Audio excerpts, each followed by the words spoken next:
All right, so I'm trying to get a better angle to get less of a double chin. Um, it is second take, and it's 1782 to 1783. I was thinking about putting in more pictures, but I'm just going to do that next time or edit this later. If you see pictures, that means I got there. If not, next time I'm going to do these more. 1782 to 1783, Antoine Lavoisier, Pierre Simon de Laplace are studying heat transfer and how to measure it. They think of how ice melts uniformly when heat is transferred. Like one layer of ice melts, it becomes water, but the rest of the ice stays ice until it melts and melts and melts and melts.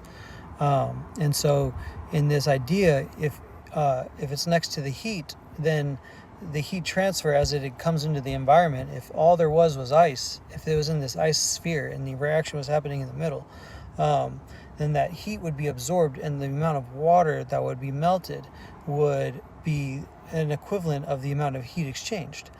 That's their idea.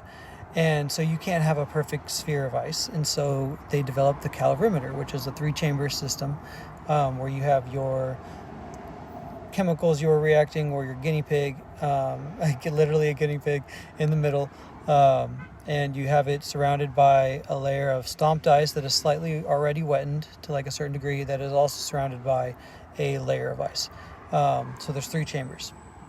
The one in the middle is the one you measure. The one on the outside is to help prevent the one on the inside from reacting to the outside. You have to do it in winter when it's cold enough, around 0 to 2 degrees Celsius, so that way the ambient temperature doesn't affect the experiment. But then you'll have to raise the room temperature to a reasonable degree, which Antoine Lavoisier, let me know if you get this connection.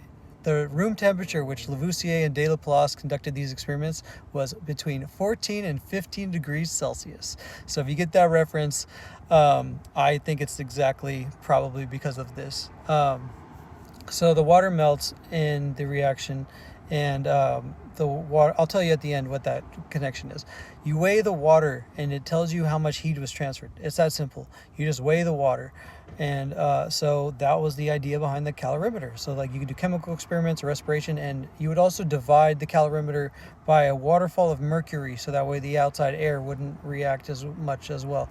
These guys handled mercury like crazy back in the day, like it was like Play-Doh. But so the reference is that the true standard calorie measurement is the amount of energy it takes to go from 14.5 degrees Celsius to 15.5 degrees Celsius, because different temperatures of water have different energy requirements to change them.